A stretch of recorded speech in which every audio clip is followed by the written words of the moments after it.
Welcome to Last Minute Lecture. This free chapter overview is designed to help students review and understand key concepts. These summaries supplement, not replace, the original textbook and may not be redistributed or resold. For complete coverage, always consult the official text. Imagine your body has, like, a second brain. It has its own dedicated nervous system. It produces more of the neurotransmitter serotonin than the brain inside your actual skull. And it acts as this massive control center for your mood, your energy, and, your immune system. Yeah, it really is a profound shift in perspective. Right. And today on our deep dive, we aren't looking at the gray matter in your head. We're looking at the hidden intelligence of your gut. Which is so important because for a long time, human biology basically treated the gastrointestinal tract like simple plumbing. Just a tube going from point A to point B. If it leaks, you patch it. Exactly. If it's blocked, you clear it. But once you dive into the pharmacology of the gut, you realize that that simple pipe is actually lined with millions of specialized sensors and complex chemical factories. And that is our mission today. We're taking a masterclass in the pharmacology of the gastrointestinal tract. Specifically, we're translating Chapter 40 of Lippincott Illustrated Reviews, Pharmacology, the 7th edition. A fantastic, albeit dense chapter. Very dense. And if you are listening to this, maybe you're a college student prepping to master these concepts for your own studies, and it is just incredibly easy to get overwhelmed by, massive lists of drugs and side effects. Oh, for sure. The pure memorization route is brutal. So we are throwing that away. Yeah. Instead, we're going to walk through this material in the exact order of the textbook, connecting the foundational physiology directly to the drug targets. Right. So we'll cover the 6 main GI conditions they focus on: peptic ulcers, GERD, chemotherapy-induced nausea and vomiting, or CINV, diarrhea, constipation, and finally IBS and IBD. By the end of this, the why behind the medicine is going to make perfect sense. Okay, let's unpack this. Let's start with the upper GI tract and a classic issue, the acid problem, peptic ulcers. Yes, the classic ulcer. For decades, the cultural narrative was that ulcers were just a physical manifestation of, stressing out too much at your job. Which is a narrative that fundamentally misunderstood the biology. The root causes of peptic ulcer disease are largely physical, and they're external. Right. It's not just the stress. No. The 2 overwhelming culprits are infection with a gram-negative bacteria called Helicobacter pylori and the heavy use of non-steroidal anti-inflammatory drugs, NSAIDs, like ibuprofen. If you look at figure 40.2 in the text, it's actually quite striking. It's this visual of a biopsy, and you see this dense swarm of dark, rod-shaped H. pylori bacteria just nestled deep into the protective gastric mucosa. Yeah, they are literally making a home right there in the stomach lining. And diagnosing them doesn't even require an invasive biopsy anymore, which is great. Oh, right. The textbook has that diagram of the breath test. Picture 40.3, I think. Yes, exactly. The urea breath test. The mechanism is fascinating. The patient swallows a dose of urea that has been specially labeled with a specific measurable carbon isotope, carbon-13. Okay, so they drink the labeled urea. Right. Now, human cells don't rapidly break down urea in the stomach, but H. pylori produces massive amounts of an enzyme called urease. So the bacteria's urease essentially attacks that swallowed urea. It hydrolyzes it and splits it apart into ammonia and labeled carbon dioxide. Precisely. That labeled carbon dioxide gets absorbed into the patient's bloodstream, travels up to the lungs, and they simply exhale it. Wow. So you just breathe it into a machine. Yeah. If the mass spectrometer detects that carbon-13 isotope in the breath, you have absolute proof that the bacteria is down there operating its chemical machinery. So if it's a bacteria, we treat it like an infection, right? Like sending in a strike team. That's exactly how we treat it. Eradicating H. pylori is transformative. It drops the recurrence rate of active ulcers from a staggering 60 to 100% per year, all the way down to less than 15%. That is a massive drop. It is, but it requires aggressive combination therapy. The standard first-line approach is quadruple therapy. You use bismuth subsalicylate to physically coat and disrupt the bacteria, plus 2 different antimicrobials. Usually metronidazole and tetracycline, right? Correct. Those poison the bacteria's internal protein synthesis, and then you add a proton pump inhibitor, a PPI, to shut off the acid the stomach uses to inadvertently complicate the healing. So it really is a highly coordinated siege. Bismuth breaks the physical defenses, the antibiotics destroy the internal machinery, and the PPI changes the battlefield environment. Exactly. There's also a triple therapy, which is a PPI, amoxicillin, and clarithromycin, but that's really only for areas where the bacteria hasn't developed resistance to clarithromycin yet. Okay, so that covers the bacterial invasion.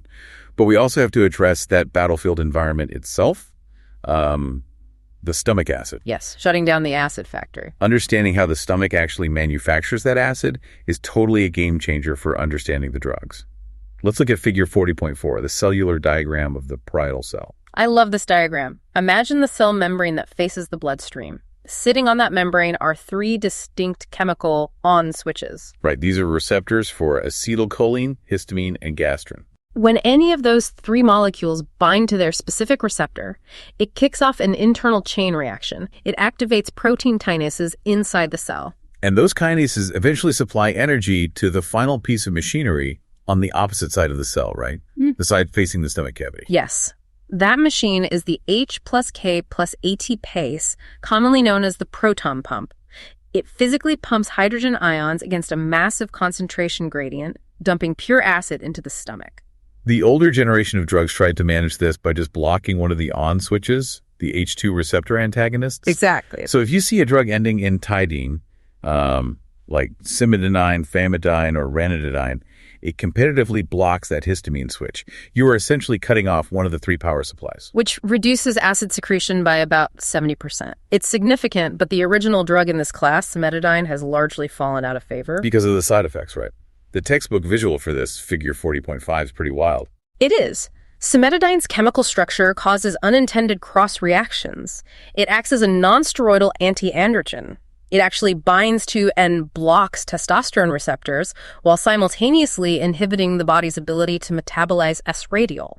Wait, really? So it's actively shifting the patient's hormonal balance? Yes, which explains the specific endocrine side effects like gynecomastia, the development of enlarged breast tissue in men, and galactorrhea, which is inappropriate milk production. Wow. And it messes with the liver too, doesn't it? Oh, massively. It creates a roadblock. It binds strongly to the cytochrome P450 enzyme system in the liver. And those enzymes metabolize dozens of other common medications. Right. So if you introduce cimetidine, it occupies those liver enzymes, preventing them from breaking down other drugs. Suddenly, a patient taking warfarin, a critical blood thinner, or phenytoin for seizures, finds those drugs building up to highly toxic levels in their bloodstream. Which perfectly explains why the pharmaceutical industry evolved to the next step. I mean, why bother blocking just one hormonal switch and risking all those side effects when you could just pull the plug on the whole factory? Exactly. Bring in the proton pump inhibitors, the PPIs. These are the drugs ending in leprozole, like omeprazole or pantoprazole. The mechanism of a PPI is so elegant, they bypass those early membrane receptors entirely. The drug diffuses into the highly acidic secretory canaliculi of the parietal cell. And then they just don directly to the pump, right? Yes, they form a stable, covalent bond directly with the proton pump. The drug physically welds the pump shut. So you're inhibiting over 90% of gastric acid. But pulling the plug entirely has to cause collateral damage. I mean, the stomach produces acid for a reason. It does. And if we look at figure 40.6, the warning icon visual, chronic suppression of that acid leads to severe consequences. Stomach acid is required to strip calcium from our food.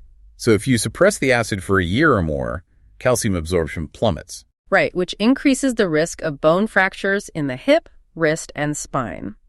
Furthermore, stomach acid is required to cleave vitamin B12 from dietary proteins. Long-term PPI use predictably leads to B12 deficiency. And we are drastically altering the microbiome too. If we raise the pH and make the stomach more hospitable, bad bacteria can survive the journey down into the intestines, leading to a significantly increased risk of Clostridium difficile, or C. diff, a severe bacterial diarrhea. We also have to watch out for cardiovascular interactions, particularly with omeprazole. Yes, this is a critical textbook takeaway. Omeprazole strongly inhibits a specific liver enzyme called CYP2C19. The issue is that the antiplatelet drug clopidogrel requires that exact enzyme to convert from an inactive prodrug into its active form. So if omeprazole is occupying the enzyme, the blood thinner simply never activates, leaving the patient totally vulnerable to a stroke or heart attack. Okay, so if shutting down the acid factory comes with so many systemic risks, what if we just reinforce the walls? We leave the acid alone and build better armor for the stomach lining. The body already does this naturally using prostaglandins. The stomach mucosa constantly produces prostaglandin E, which dials down acid production while stimulating protective mucus and bicarbonate. It builds a neutralizing gel layer. And the drug misoprostol is a synthetic analog that perfectly mimics this. Exactly. It specifically prevents the types of ulcers caused by NSAIDs, because NSAIDs actually work by depleting the body's natural prostaglandins. But there is a crucial warning here. Misoprostol is strictly contraindicated in pregnancy. Strictly. Prostaglandins stimulate smooth muscle contraction in the uterus. Giving this drug to a pregnant patient will induce severe uterine contractions and result in a miscarriage. Definitely a key study question takeaway for anyone listening. Now, what about just neutralizing the acid directly, like antacids? Antacids are essentially basic chemistry experiments happening inside your stomach. You introduce a weak base to react with the gastric acid. But the specific elemental base you use dictates a totally different side effect profile. Like if you use aluminum hydroxide, it causes severe constipation. But if you use magnesium hydroxide, it causes osmotic diarrhea. So the pharmacological workaround is brilliantly simple. You just combine them. Right. The aluminum-induced constipation and the magnesium-induced diarrhea physiologically cancel each other out, neutralizing the acid while maintaining completely normal bowel function. I love that. Now, what about mucosal protective agents like sucralfate? I always visualize sucralfate as a liquid Band-Aid. That's a great analogy. When it hits the stomach, it polymerizes into this thick, sticky gel. It physically binds to the exposed proteins of the ulcer, creating a barrier so the tissue can heal. But there's a catch, right? It requires an acidic environment to work. Absolutely. It requires a low pH, so you cannot take it with PPIs, H2 blockers, or antacids. If the stomach pH is too high, the liquid Band-Aid will never solidify, making the drug totally useless. Okay, we've spent a lot of time on local stomach irritation. Here's where it gets really interesting. Let's pivot to systemic nausea, specifically chemotherapy-induced nausea and vomiting, or CINV. The neural wiring for this is incredibly precise. You have to visualize two specific sites in the brainstem. First is the chemoreceptor trigger zone, the CTZ. And the defining feature of the CTZ is that it sits outside the blood-brain barrier. Yes. It acts as an exposed chemical radar dish, constantly sampling the blood for circulating toxins like chemo drugs. When it detects poison, it sends an electrical alarm to the vomiting center in the medulla, which acts as the physical command center to induce vomiting. But there's a separate pathway from the gut, too. Exactly. When chemo damages the enterochromaffin cells lining the gut, those ruptured cells dump massive amounts of serotonin. And that serotonin travels up the vagus nerve straight to the medulla. Like a massive fiber optic cable, triggering the vomiting reflex before the toxin even reaches the brain's radar. To stop it, we have to cut those specific wires. Looking at the Antiemetic arsenal in figures 40.9 and 40.sin, we have the phenothiazines, like prochlorperazine. They block dopamine directly in the brain's CTZ radar. Then we have the 5-HT3 receptor blockers, recognized by the suffix -atron, like ondansetron or polonosetron. These block serotonin in both the gut and the CTZ. But the text notes a vital cardiac distinction between them. Yes. High doses of ondansetron, or dolasetron, can block potassium channels in the heart, leading to QT prolongation, which is a dangerous heart arrhythmia. But polonosetron is best for cardiac patients because it doesn't carry that same risk. Right. We also have substituted benzamides, like metoclopramide. It blocks dopamine in the CTZ. But wait, blocking dopamine pathways in the brain carries a severe neurological risk, right? I mean, doesn't that mess with physical movement? It absolutely does. Metoclopramide frequently causes extrapyramidal symptoms, or EPS, involuntary facial grimaces, severe muscle spasms, and this debilitating inner restlessness. It's a major red flag. There are also substance P or NK1 antagonists, like Proton, right? Yeah, those target the delayed phase of vomiting, like 24 plus hours after chemo, but they have complex CYP3A4 interactions in the liver.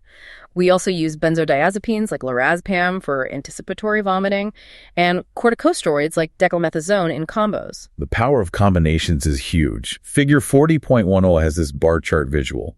Using one drug is okay, but combining dexamethasone with ondansetron yields a massive 91% response rate against highly emitogenic drugs like cisplatin. The synergy is just undeniable. Okay, let's move further down the tract into the intestines.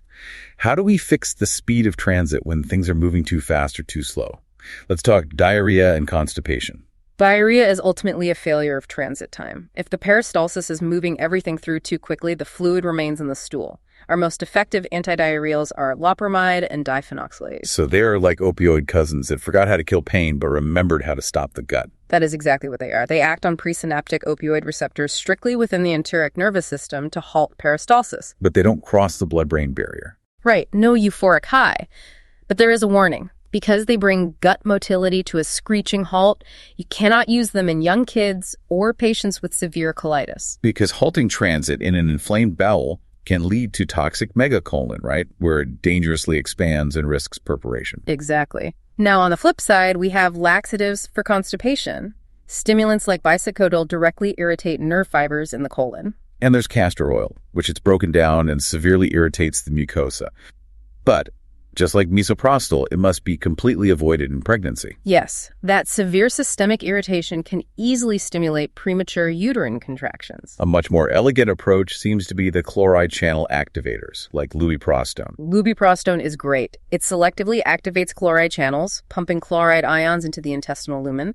Sodium follows the chloride, and water follows the sodium via osmosis. So it naturally lubricates and expands the passage without causing the harsh cramping you see with stimulants. Right, and no physiological tolerance either. Sometimes motility issues aren't just temporary, though. They are chronic syndromes.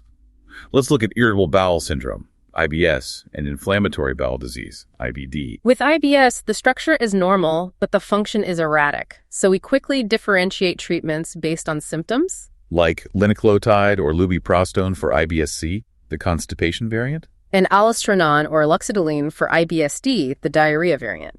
We also use dicyclamine to target the painful spasms for both types. But IBD, which includes Crohn's and ulcerative colitis, is an autoimmune war zone. The patient's immune system is actively destroying the intestines. The heavy hitters here are the 5-aminosalicylates or 5-ASAs, like sulfasalazine and mesalamine. They are topical anti-inflammatories. But the textbook highlights sulfasalazine's unique side effects. It's linked to a carrier molecule that causes hemolytic anemia and even male fertility issues, right? Yes, and it actively inhibits the intestinal absorption of dietary folate, so patients absolutely need folate supplementation. The newer 5-ASAs drop that toxic carrier and use pH-dependent coatings to reach the colon. But there's a vital warning there, too. Yes, if you give a patient a PPI, it artificially raises the stomach pH. The highly engineered 5-ASA pill gets confused, senses the neutral pH, and dissolves prematurely in the stomach, completely ruining the targeted effect. When topical agents fail, we use corticosteroids. But I thought a high first-pass metabolism means a drug gets destroyed by the liver before it works. Usually, yes. But with the corticosteroid budesonide, that rapid destruction is exactly what we want. We want the potent steroid effect locally in the gut, but the moment it's absorbed into the blood, the liver instantly metabolizes it. So it acts locally without massive systemic steroid side effects. That's brilliant. Finally, for severe IBD, we have biologics and immunomodulators. Vedolizumab is a fascinating biologic. It specifically blocks alpha-4 integrins. Those are the adhesion molecules white blood cells use to invade the gut tissue, right? Exactly. It basically locks the door to the intestines, stopping the inflammation. We also use ustekinumab and immunomodulators like methotrexate or thiopurines, such as azathioprine. But those suppress cell division indiscriminately, right? Yeah. Yes, which leads to strict requirements for liver and blood count monitoring due to the severe risk of bone marrow suppression. Wow. If we step back and look at the sheer biological density of what we've covered, there is a fascinating underlying theme here. The GI tract isn't just a simple plumbing tube. Not at all. From the specialized receptors of the parietal cells to the opioid receptors of the intestines. And the vagal nerves acting as a highway straight to the brain's vomiting center. The gut truly acts as a highly sensitive second brain that requires incredibly precise pharmacological targeting. It demands to be treated with a precise scalpel rather than a sledgehammer. To you, the listener, we hope this systematic journey through the physiology and drug targets made this dense textbook material finally click into place. Understanding how these intricate cellular machines work means you can actually predict side effects instead of just memorizing them. Thank you for taking this deep dive with us today. On behalf of our whole team here, next time you reach for a simple antacid, remember just how complex your inner chemical factory really is. Stay curious, keep asking why, and we'll catch you on the next deep dive.